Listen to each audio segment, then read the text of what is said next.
Hi, and welcome to the I Teed Myself podcast. My name is Matthew Miniman, and this is episode 87. What can the United States federal government teach us about UAC? So, this is going to be interesting. So, I'm going to try to avoid being political at all. This is an overview of how the federal government is supposed to operate in the most strict of terms according to the classic representation and understanding of the United States Constitution. This has no impact or opinion on the current state of politics, and definitely no impact or opinion on the state of future United States politics. So, with that being said, let's move on. Yay! Okay, so if you graduated high school in the United States and you took any of the offered civics classes or social studies classes that you're supposed to take, you probably have a basic understanding of how the United States federal government is supposed to work. And in the grand scheme of the United States federal government, there are three bodies of government. There is the United States executive branch, the judicial branch, and the legislative branch. Each of these branches controls a specific function and type of law and controls specific portions of the government. These pieces each are supposed to operate independently of one another and not necessarily be directly in direct conflict with each other or direct support of each other. They're all supposed to be, independent bodies operating by themselves, having their own opinions, having their own execution of law, essentially. The executive branch is about, as it sounds like, executing the law. Typically, that means acting out on laws or making decisions on laws, and making sure that the defense of the Constitution is first and foremost. The legislative branch is essentially intended for the creation of laws and the continuing running of the government, and the judicial branch is about interpreting how laws can be applied in specific scenarios and making the determination of what to do when those laws are broken. So this is how the federal government is supposed to be separated, and that's the basic understanding. Now, there's a lot that can go back and forth, and that you can throw in there to complicate things. Like there's technically a fourth body of government and a fifth body of government. The fourth body of government being the national media.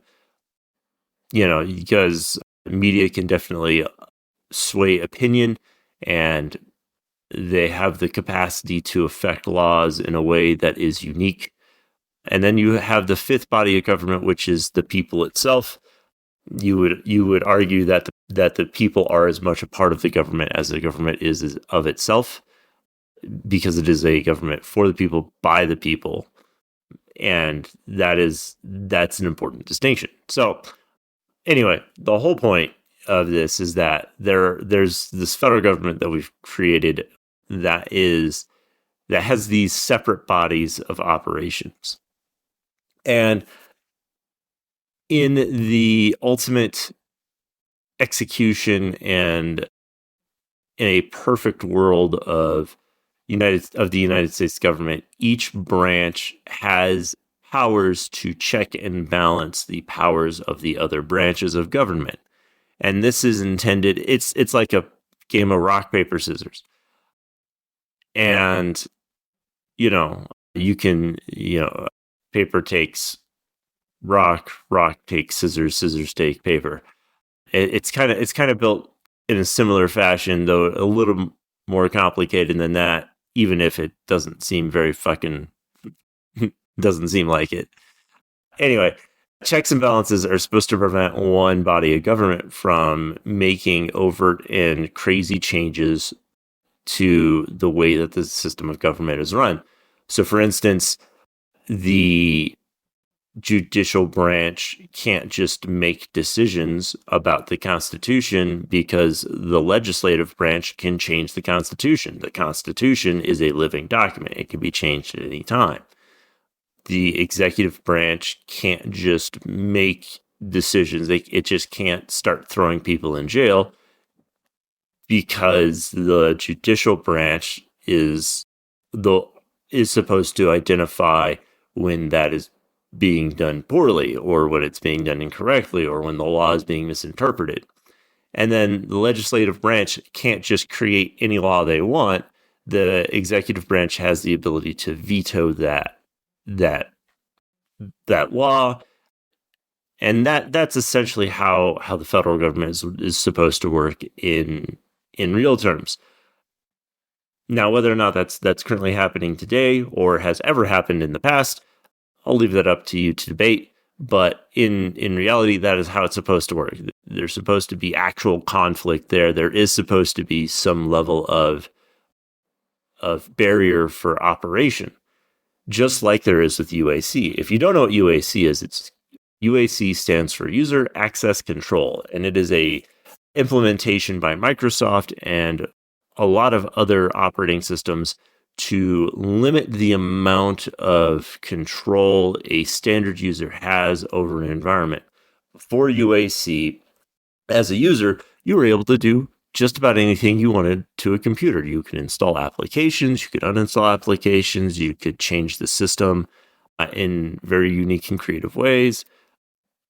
You could effectively do anything you wanted to the system as the user. But as we've expanded, as the internet has become a thing, and we've needed more and more control over systems, we've developed this level of user control called user access control. Now, in Windows, you can craft the level at which UAC operates. You can have it operate at different levels based on the type of operations that are recurring. You can turn UAC all the way up to where every action that is taken by user must be authenticated. You must enter in your password or your passcode, or however you authenticate through Windows authentication. Or you can turn it all the way down, and anything the user wants to do, they're allowed to do. These are things that are absolutely possible in UAC. Now, this means that as a standard user, you lose the ability to do certain things, and you have to elevate your credentials in order to do those things. So, for instance, you can't just install any application you want. If you want to install an application that makes system level changes, you have to elevate your credentials to that system level. So you can't just do whatever you want. And this is important on the security aspect, because if an attacker gains access and control of your computer as your user account, they are prevented from just doing whatever the fuck they want on your system. They have to elevate their permissions to the next level in order to get into whatever it is they're trying to do. It's not perfect. It doesn't stop every attack, but it can prevent just the easiest and most simple of attacks from succeeding. And on top of that, you prevent yourself from making inadvertent changes. So for instance, if you have UAC turned all the way down, or you're an admin on the computer already, running as an administrator through your normal account, what often can happen is that you as a user can accidentally run applications or install things that you didn't mean to. You download an application, and it's not what you intended on downloading, and you double click it, and it does a bunch of stuff to your system that you didn't intend, like a piece of malware, or say, for instance, you accidentally double click on an ad that is also a download link or an install link for Candy Crush or whatever, and so it automatically installs Candy Crush on your computer. But you don't really like King because King sucks. All of their games are the exact same, and so you've now gave them some level of support by installing their shitty little game. These are all things that are possible without UAC turned on. You can inadvertently cause issues on your computer. For another incident that happens quite often is that people decide, oh, I want to customize my computer. And so they go through and they make just a ton of changes. And they break things by making these changes. And they break them to the point where they're not entirely sure what they changed or how to revert their changes. And so they go through and they're working on their computer, and they're frustrated by the fact that it's now broken, that they can no longer do some of the things that they used to do because they made some operational change on the system that they were allowed to make. And so they blame Microsoft for that. And that is kind of the crux of why UAC is important. You don't want to make changes that you're not entirely sure of what you're doing, or you're not capable of understanding the full ramifications of your actions. And so UAC is a level of control over what you can do on your system. It provides a check and balance for you to run stuff against your system. Now, to put this another way, if you as the federal government, or you as a member of the legislative branch, wants to create a bill that murders all puppies in the United States. Let's just say that. You want to create a bill that murders all puppies in the United States. You fucking hate puppies. You hate dogs. You hate all canines of all breeds. And so in order to get rid of these animals, you create a bill to murder all puppies in the United States. That bill, for whatever fucking reason, everybody supports. You've done a really good job of putting in pig fat in there. You have just an absolute smattering of support for it. There are a bunch of dog haters in the government who agree with you. All of the legislative congressmen and senators all agree, yes, dogs must die because you're all terrible people. Fuck, I said I wasn't going to get political. Anyway, you decided you're going to pass this bill, and so the legislative branch signs this bill into law. And at this point, this is where UAC would prompt you as a user to stop access and ask if this is what you really want to do. Now, UAC, some of the fallbacks of UAC is that it doesn't give you any indication of why it's asking you for your permission. It only gives you an indication that it needs your permission to do this thing. Like, it doesn't necessarily allow you as the user to understand. So it is a fallback.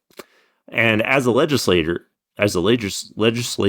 member, you are supposed to understand the ramifications of your laws that you're trying to sign into government. And so, you sign this puppy killing bill into law as the legislative branch, and it gets sent up to the executive branch, which is the UAC check. And if the UAC has been turned all the way down, meaning you have a puppet sitting as the president of the United States, and they just sign that bill, then guess what? All them puppies are going to die. And that's just awful. Yeah, man, that was a bad metaphor. I don't know what you call it. That was bad allegory.